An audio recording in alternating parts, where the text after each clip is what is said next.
Pandus. Mana qanaqa bo'lishi kerak pandus. 60 cm ga 8 metr bo'lishi kerak uzunligi.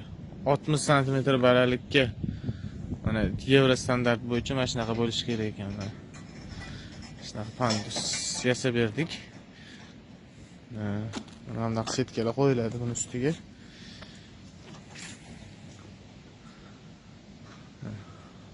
Bu pandusdan chiqib bu pojarniy sistema turadigan nasosniysi. Aravada narsa olib kirsa ham bo'ladi, invalidlar ham mashinadan chiqib kelaveradi. Deb bu yoqdan o'tib ketadi.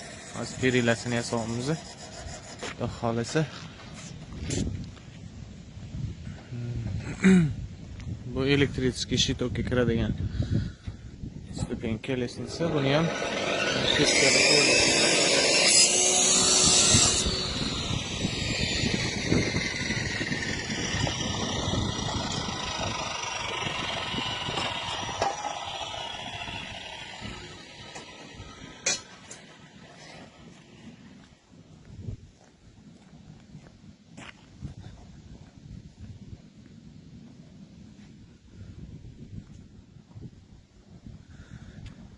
Keyin mana bunaqa lestnitsa, pojarniy lestnitsa yasadik. Mana shu zdaniyaga.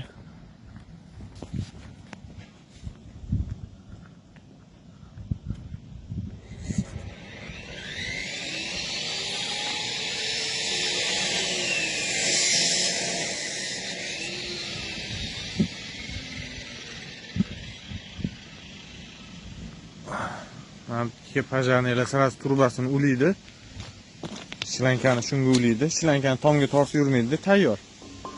Atinkovniy truba. Tepadan boshqa shlankasini ulab yuboradi.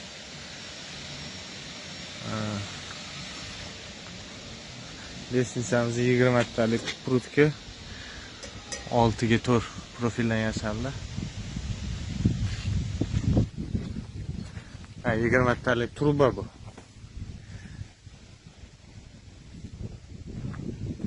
15 metr. Uzunligi o'rtada dam oladigan joyi bor.